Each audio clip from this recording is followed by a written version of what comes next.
Hello friend, welcome to my channel Nirankari education tube. कैसे हैं आप लोग? आई होप आप लोग बिल्कुल ठीक ठाक होंगे, बढ़िया होंगे। तो चलिए आज हम लोग शुरू करते हैं वैदिक काल।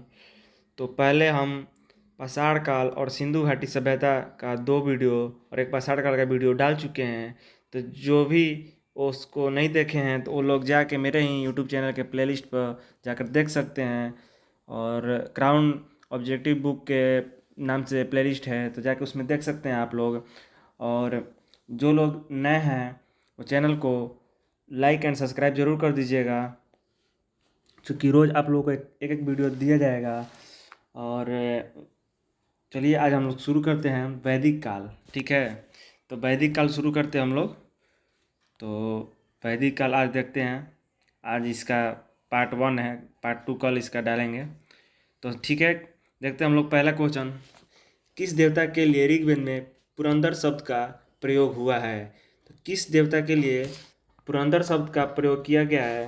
तो इंद्र के लिए पुरंदर शब्द का प्रयोग किया गया है।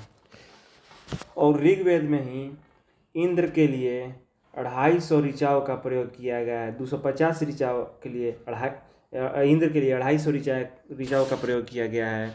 और अग्नि के लिए 200 अग्नि के लिए जो है 200 ऋचाओं का प्रयोग किया गया है, 200। ठीक है। और आर्य जो लोग थे वो आर्य जो लोग थे इंद्र को जो है इंद्र को प्रिय देवता मानते थे। आर्य जो है इंद्र को प्रिय देवता मानते थे। इंद्र को आर्य प्रिय देवता मानते थे। ठीक है। और आर्य लोग जो है प्रिय पशु घोड़ा को मानते थे। ठीक है।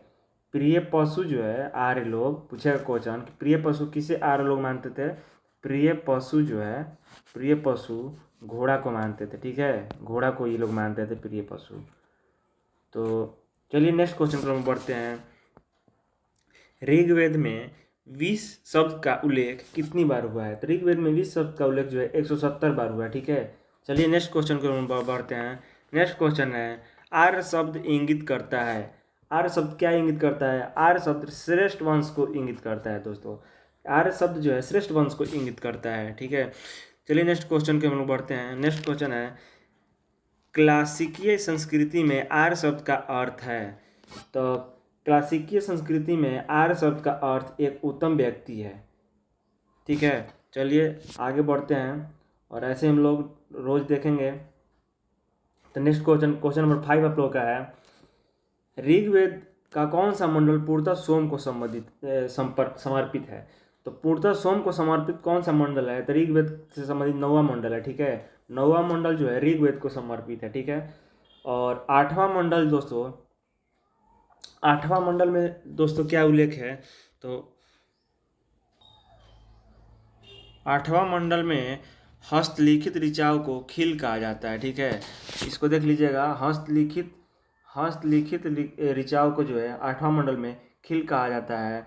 और 7वां मंडल में जो है दशराग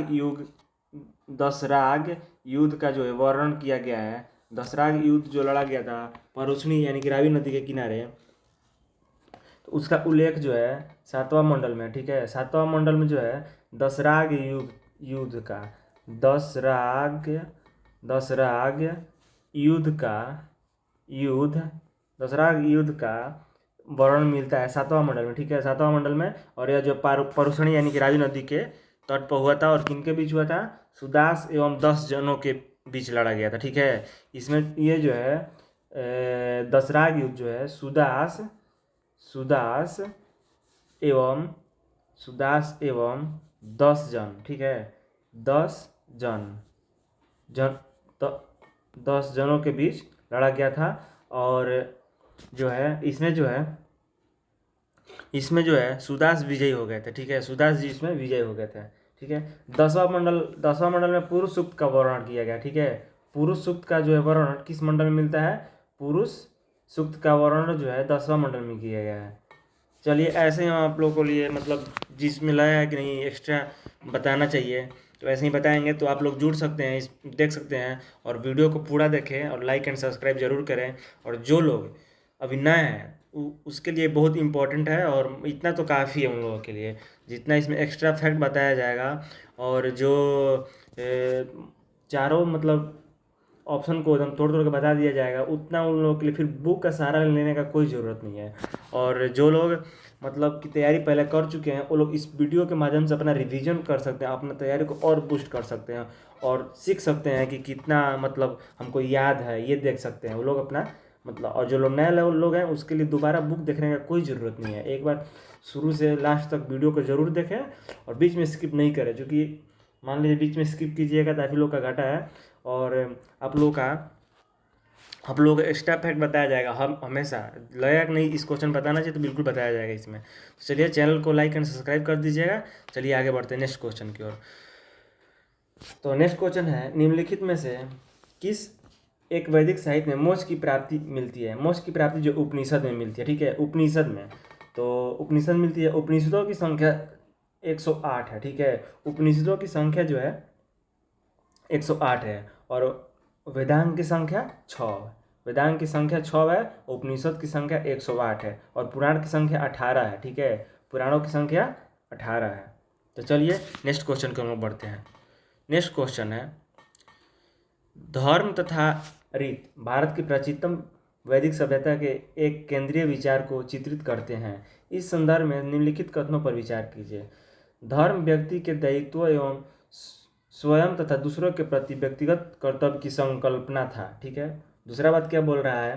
दूसरा बात बोल रहा है, रीत मूलभूत नैतिक विधान था जो सृष्टि और उसमें अंतर्निहित सारे तत्वों के क्रियाकलापों को संचालित करता था। तो अब बताना है कौन सा कथन इसमें सही है। तो कौन सा सही है? तो इसमें जो है दोनों सही है, ठीक है। एक वन और दोनों जो है सही बोल रहा है, सही बात है। चलिए नेक्स्ट क्वेश्चन की ओर हम बढ़ते हैं। नेक्स्ट क्वेश्चन आप लोग का नेक्स्ट क्वेश्चन नंबर 8 देखेंगे हम लोग। प्राचीनतम भारत में निशाका से जाने जाते थे। निशाका स्वर्ण आभूषण को जाना जाते थे, ठीक है। स्वर्ण आभूषण को निशाका प्राचीन भारत में कहा जाता था। निशाका मतलब स्वर्ण आभूषण होता था, ठीक है। और गाय को जो है अघन्या न मारने योग बताया गया है। इसमें गाय को अघन्या न मारने योग बताया गया है, ठीक है। नेक्स्ट क्वेश्चन की ओर बढ़ते हैं। किस नदी को ऋग्वेद में महात्म्य देविता या नदिता संबोधित किया गया है? सरस्वती नदी को ये जो संबोधित किया गया है मातेत्मा, देवित्मा एवं नदीत्मा, ठीक है।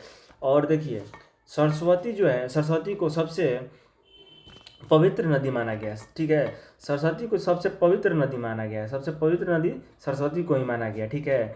और सिंधु का सर्वाधिक बार उल्लेख, क्वेश्चन पूछेगा आप लोगों का कि सर्वाधिक बार उल्लेख किस नदी का किया गया है? तो सिंधु नदी का सर्वाधिक बार मतलब सबसे अधिक बार उल्लेख किया गया है ऋग्वेद में, ठीक है। और यमुना नदी का उल्लेख जो है 3 बार किया गया है, सिर्फ 3 बार यमुना नदी का उल्लेख किया गया है। और वितास्ता नदी को आप लोग जानते हैं झेलम नदी जब कहते हैं, वितास्ता को झेलम कहा जाता है। और गंगा नदी का बोलेगा ना उल्लेख, तो गंगा नदी का उल्लेख जो है 1 बार किया गया है। गंगा नदी का उल्लेख जो है ऋग्वेद में गंगा नदी का उल्लेख जो है 1 बार किया गया है, सिर्फ और सिर्फ 1 बार, ठीक है। चलिए नेक्स्ट क्वेश्चन की ओर बढ़ते हैं हम लोग।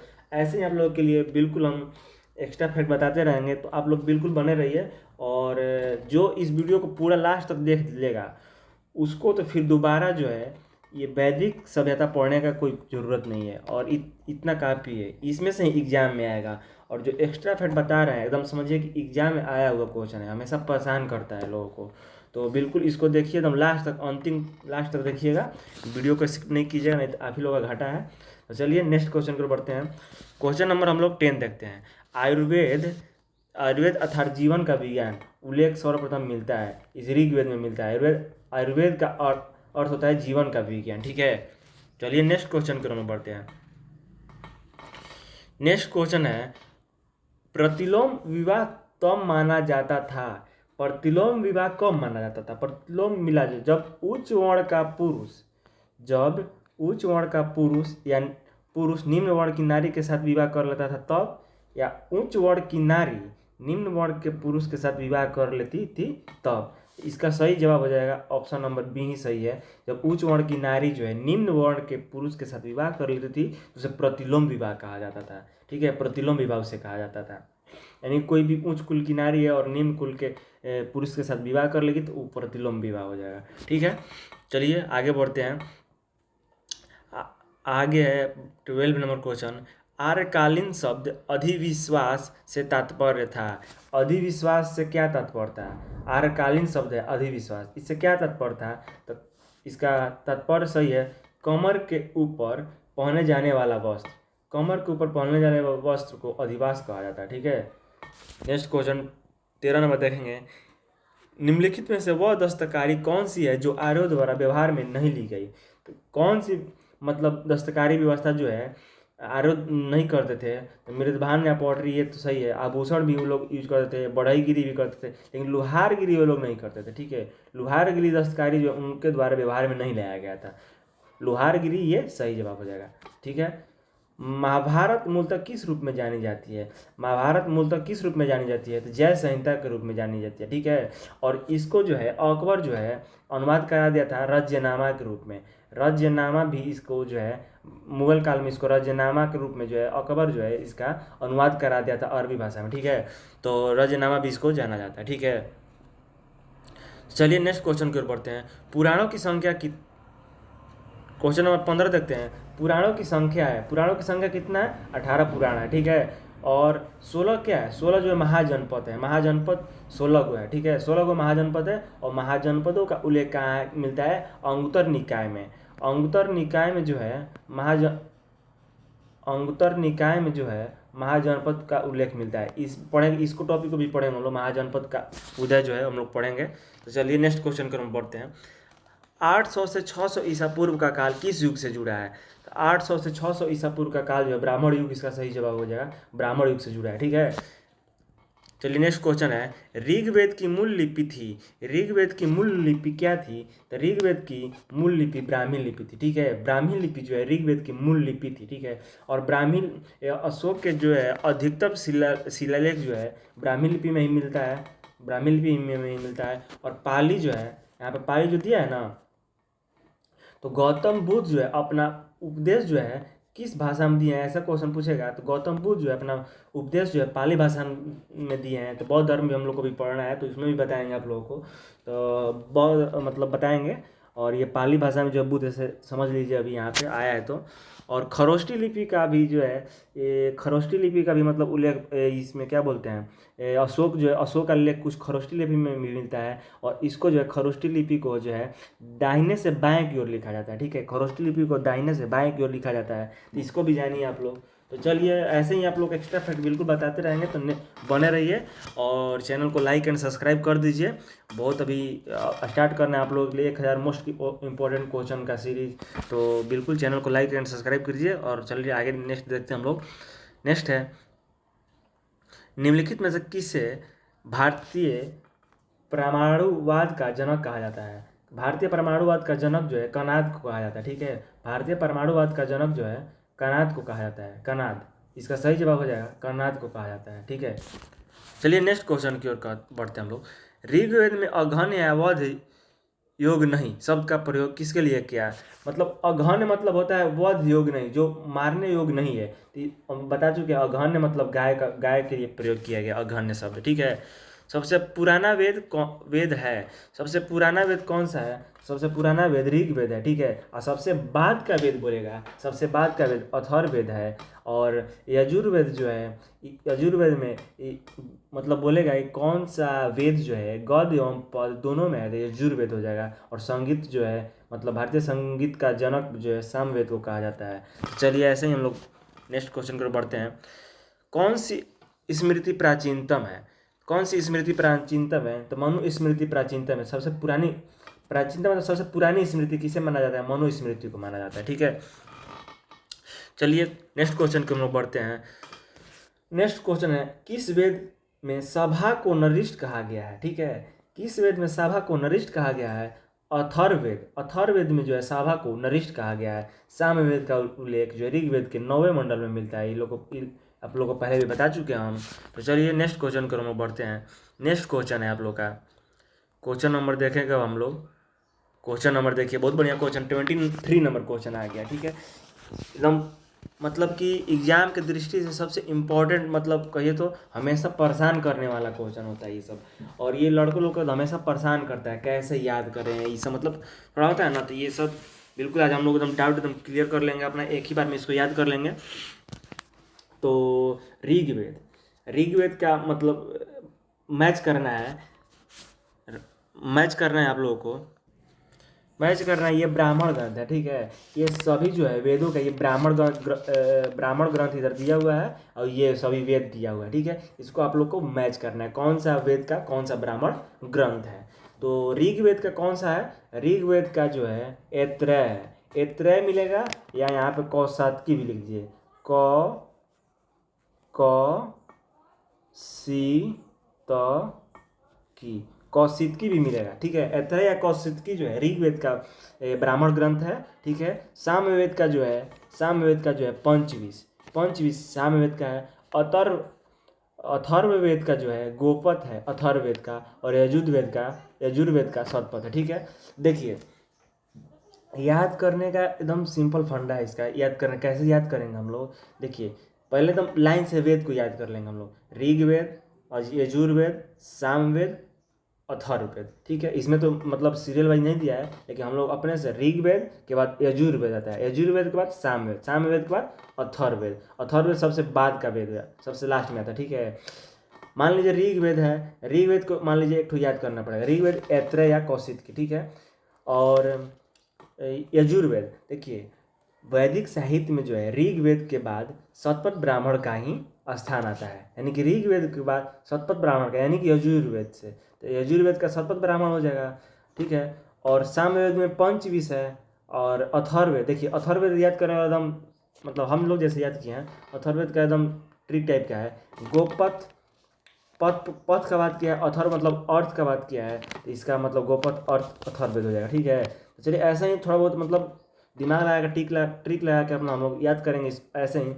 तो इसको मैच कर लीजिएगा, पहला का 3 हो जाएगा ऐत्रेय, पहला का 3 कहाँ दिया है, ऑप्शन नंबर शायद सी इसका सही जवाब हो जाएगा, कहीं नहीं दिया, देख लेते हैं हम लोग, नहीं दिया है। तो इसमें देखिए सिर्फ ए का 3 एगुडम दिया है, तो सी हो जाएगा इसका सही जवाब, ठीक है। नेक्स्ट क्वेश्चन को हम बढ़ते हैं। त्रय नाम है, त्रय नाम किसका है, 3 वेदों को जो है त्रय कहा जाता है, ठीक है। 3 वेदों को त्रय कहा गया है। तो त्रय जो है 3 वेदों का नाम है। तो 3 वेद कौन कौन से हैं, 3 वेद शुरू कर दीजिए, स्टार्टिंग का तीनों वेद त्रय में शामिल है, और लास्ट में जो अथर्ववेद आता है अथर्ववेद नहीं आता है, यानी कि ऋग्वेद, यजुर्वेद और सामवेद, ये तीनों वेद जो है मतलब त्रय में शामिल, वेद त्रय उसको बोलते हैं, ठीक है। और अथर्ववेद सबसे छोटा वेद है और सबसे बाद का वेद है, इसीलिए अथर्ववेद शामिल नहीं है, ठीक है। चलिए नेक्स्ट क्वेश्चन क्रम में बढ़ते हैं। निम्नलिखित में से कौन सी प्रथा चतुष्टय वेदोत्तर काल में प्रचलित हुई, ठीक है। कौन सी प्रथा थी, तो इसका सही जवाब हो जाएगा ब्रह्मचार, गृहस्थ आश्रम, वानप्रस्थ और संन्यास, ठीक है, ऑप्शन नंबर सी। यज्ञ संबंधी विधि विधानों का पता चलता है, यज्ञ संबंधी विधि विधानों का पता जो है यजुर्वेद से चलता है। सामवेद में जो है गाना का उल्लेख है, मतलब कि संगीत का उल्लेख है, संगीत का उल्लेख जो है, संगीत का उल्लेख सामवेद में है, ठीक है। चलिए आगे बढ़ते हम लोग। ऋग्वेद में उल्लेखित यौ शब्द किस कृषि उत्पाद हेतु प्रयुक्त किया गया, तो जौ के लिए यौ जो है जौ के लिए प्रयोग किया गया था, ठीक है। नेक्स्ट क्वेश्चन के लिए हम बढ़ते हैं। वीडियो मतलब थोड़ा सा लंबा हो जाएगा, तो इसमें घबराने वाला बात नहीं है। एक्स्ट्रा फैक्ट जितना भी मतलब आप लोग को बता रहे हैं, मतलब कि फिर आप लोग को दोबारा बुक उठाने का कोई ज़रूरत ही नहीं पड़ेगा। एक बार आप इस वीडियो को अच्छा से देख लीजिएगा, दोबारा सुन लीजिएगा, फिर आप लोगों को कोई कहीं भी एग्जाम में आप लोगों को कन्फ्यूजन नहीं रहेगा, ठीक है। तो चलिए आगे बढ़ते हैं। जिस ग्रंथ में पुरुष मेघ का उल्लेख है वह कौन है, ठीक है। तो शतपथ ब्राह्मण में जो है पुरुष मेघ का उल्लेख किया गया, शतपथ ब्राह्मण में, ठीक है। पंचविश ब्राह्मण किसका है, तो अभी बताया पीछे हम लोग सामवेद का है पंचविश ब्राह्मण, ठीक है। और शुक्ल यजुर्वेद, शुक्ल यजुर्वेद जो है यजुर्वेद का शाखा है, ठीक है। मतलब कि यजुर्वेद को 2 भागों में बांटा गया था, एक तो शुक्ल यजुर्वेद और एक तो कृष्ण यजुर्वेद, ठीक है। एक तो कृष्ण यजुर्वेद और शुक्ल यजुर्वेद 2 भागों में बांटा गया था, ठीक है, 2 भागों में बांटा गया था, ठीक है। चलिए आगे बढ़ते हैं। ऋग्वेद में सर्वाधिक संख्या में मंत्र संबंधित है किससे? इंद्र से। इंद्र से पता है 250 ऋचाओं का उपयोग किया गया है इंद्र के लिए, और अग्नि के लिए 200 अग्नि के लिए और 250 इंद्र के लिए। ठीक है, पूछता है ये क्वेश्चन। तो ऋग्वेद काल के प्रारंभ में निम्न में से किसे महत्वपूर्ण मूल्यवान संपत्ति समझा जाता है? तो किसे समझा जाता है? तो अब 30 का जो है गाय को मूल्यवान संपत्ति समझा जाता था ऋग्वेदिक काल में। ठीक है, प्राचीनतम विवाह का वर्णन करने वाला विवाह सूक्त है। प्राचीनतम विवाह संस्कार का वर्णन करने वाला विवाह सूक्त कौन सा है? तो इसका सही जवाब हो जाएगा ऋग्वेद। ऋग्वेद जो है प्राचीनतम विवाह संस्कार का विवाह सूक्त का वर्णन किया था ऋग्वेद। ठीक है, चलिए ठीक है, आगे बढ़ते हैं। भारतीय संगीत का उद्गम किसमें खोजा जा सकता है? तो भारतीय संगीत का उद्गम किसमें खोजा जाता है? सामवेद की संहिता में संगीत खोजा जाता है, तो सही बात है। संस्कारों की कुल संख्या कितनी है? संस्कारों की कुल संख्या कितनी है? 16 को संस्कारों का कुल संख्या। ठीक है, 16 को संस्कार बताया गया है। चलिए क्वेश्चन नंबर 34 देखते हैं। निम्नलिखित में से किसे ऋग्वेद में युद्ध देवता समझा जाता था? युद्ध का देवता किसे समझा जाता था? तो इंद्र को ही। इंद्र को युद्ध का देवता या वर्षा का देवता भी इंद्र को ही समझा जाता था। ठीक है, वर्षा का देवता भी बोलेगा ना, तो इंद्र को ही समझा जाता था, वर्षा का देवता भी। ठीक है, अच्छा अग्नि को क्या समझा जाता था? अग्नि को जो है देवता एवं मनुष्य के बीच मध्यस्थता का भगवान मतलब बोला जाता था। ठीक है, और क्या था? वरुण जी जो हैं, वरुण का पृथ्वी एवं सूर्य के निर्माता बोलते हैं। ठीक है, वरुण को पृथ्वी एवं सूर्य का निर्माता बोलते हैं, सत्य का प्रतीक बोलते हैं, ऋतु परिवर्तन एवं दिन रात का कर्ता भी बोलते हैं। ठीक है, वरुण को ऋतु परिवर्तन एवं दिन रात का कर्ता भी बोलते हैं। तो चलिए वीडियो को सुनिए, ध्यान से देखिए, और मान लीजिए लिख नहीं पा रहे हैं तो इसमें आप लोगों को कोई मतलब बता तो रहे हैं ना, तो चलिए ठीक है। ऋग्वेद में संपत्ति का प्रमुख रूप है गोधन। ठीक है, अभी पिछले बताया है, संपत्ति का प्रमुख रूप गोधन ही है, गोधन बोलते हैं। तो चलिए, वैदिक युगिन सभा है। वैदिक युगिन सभा क्या है इसका बताना है, तो इसका सही जवाब हो जाएगा ऑप्शन नंबर सी, मंत्रिपरिषद थी। वैदिक युग सभा कौन थी? मंत्रिपरिषद। ठीक है, तो चलिए नेक्स्ट क्वेश्चन को हम पढ़ते हैं। Question number 37। 14वीं सदी ईस्वी पूर्व का एक अभिलेख जिसमें वैदिक देवताओं का वर्णन प्राप्त है, तो बोगज कोई में वैदिक देवताओं का वर्णन मिलता है। ठीक है, बोगज कोई में जो है वैदिक देवताओं का वर्णन मिलता है। ठीक है, चलिए आगे बढ़ते हम लोग। प्राचीन काल में आर्यों के जीविकोपार्जन का मुख्य साधन क्या था? तो प्राचीन काल में आर्यों का जीविकोपार्जन का मुख्य साधन शिल्प कर्म था। ठीक है, इसका सही जवाब हो जाएगा option number C. Next question की ओर बढ़ते हैं। चलिए अब ये आगे आइए क्वेश्चन। वैदिक नदियाँ और आधुनिक। वैदिक नदियाँ मतलब पीछे जो वैदिक काल में जो है इसका कुछ और नाम था, और अभी जो हम लोग कुछ और नाम से जानते हैं। तो कुंभा को जो है अभी काबुल बोला जाता है। ठीक है, परोशनी यानी कि रावी, यही दसरा का युद्ध हुआ था। 7वां मंडल ऋग्वेद के 7वें मंडल में उल्लेख है उसका। तो सदा नीरा किसे बोलते हैं? गंडक को सदा नीरा, और शतुद्री जो है सतलज को बोला जाता है। तो चलिए मैच कर लीजिएगा और समझिए कम से कम। चलिए नेक्स्ट क्वेश्चन को बढ़ते हम लोग। निम्नलिखित में से किसका संकलन ऋग्वेद पर आधारित है? तो ऋग्वेद पर जो है सामवेद आधारित है, एकदम सामवेद जो है ऋग्वेद पर आधारित है। ठीक है, क्योंकि ऋग्वेद में इनके 9वें मंडल में जो है सामवेद मिलता है, इसीलिए सामवेद जो है ऋग्वेद पर आधारित है। ठीक है, उत्तर वैदिक काल माना जाता है। देखिए, वैदिक काल 2 भागों में विभाजित हो गया था। ठीक है, एक तो उत्तर वैदिक काल और एक तो ऋग वैदिक काल। ठीक है, वैदिक सभ्यता जो है 2 भागों में विभाजित हो गया था, एक तो जो है उत्तर वैदिक काल और एक तो ऋग वैदिक काल। ठीक है, 1500 ईसा पूर्व एवं 1000 ईसा पूर्व के बीच को काल को हम लोग ऋग वैदिक काल बोलेंगे। इसको हम लोग ऋग वैदिक काल बोलेंगे। ऋग वैदिक काल बोलेंगे, ऋग वैदिक काल। ठीक है, इसको ऋग वैदिक काल बोलेंगे, और इसको ऋग वैदिक, और 1000 से 600 ईसा पूर्व वालों को हम लोग उत्तर वैदिक बोल देंगे। इसको उत्तर वैदिक बोलेंगे। ठीक है, इसको उत्तर वैदिक बोलेंगे हम लोग। इसका देखिए थोड़ा सा, इसको जो है इसको 1000 ईसा पूर्व वालों को हम लोग उत्तर वैदिक बोलेंगे। ठीक है। वैदिक सभ्यता 2 भागों में विभाजित था। ये एक तो ऋग वैदिक काल ये वाला हो जाएगा, और ये जो है आप लोग का उत्तर वैदिक काल होगा। ठीक है, उत्तर वैदिक काल हो जाएगा। तो हम लोग चलिए नेक्स्ट क्वेश्चन को बढ़ते हैं हम लोग। नेक्स्ट क्वेश्चन है शुल्ब सूत्र किससे संबंधित था? शुल्ब सूत्र किससे संबंधित था? शुल्ब सूत्र जो है गणित, गोपद ब्राह्मण संबंधित है। गोपद ब्राह्मण आप लोगों को पता ही है, ये अथर्ववेद इसका सही हो जाएगा, गोपद ब्राह्मण। चलिए क्वेश्चन नंबर हम लोग 44 देखते हैं। क्वेश्चन नंबर हम लोग 44 को देखते हैं। 44 है कि अथर्ववेद, अथर्ववेद में जो है अथर्ववेद औषधियों से संबंधित है। ठीक है, और अब देखते हैं हम लोग ऋग्वेद। ऋग्वेद जो है ईश्वर की महिमा से संबंधित है। यजुर्वेद, यजुर्वेद में बलिदान विधि का वर्णन किया गया, और सामवेद जो है संगीत का है। ऑप्शन नंबर इसका यही सही हो जाएगा।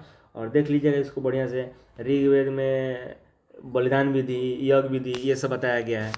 ठीक है, और अथर्ववेद को जो है जादू टोना वाला वेद भी बोलते हैं। ठीक है, अथर्ववेद को जो है औषधियों से संबंधित भी है, और जादू टोना वाला भी वेद यही है, अथर्ववेद ही है। सबसे बाद सबसे छोटा सब अथर्ववेद हो जाएगा। चलिए नेक्स्ट क्वेश्चन को हम लोग बढ़ते हैं।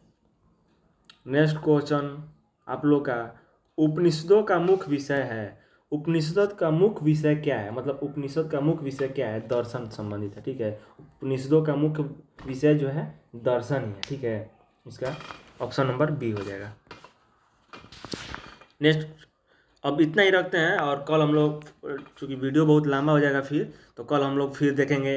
45 क्वेश्चन देख चुके हैं इसका, और इसका जितना भी बचा है कल पार्ट 2 में देख लेंगे। तो आप लोग को वीडियो कैसा लगा आप लोग कमेंट बॉक्स में बिल्कुल बताएं, और लाइक एंड सब्सक्राइब करें चैनल को, और बने रहें, चूँकि हम अब आप लोगों के लिए 1000 वाला क्वेश्चन भी लाने वाले हैं।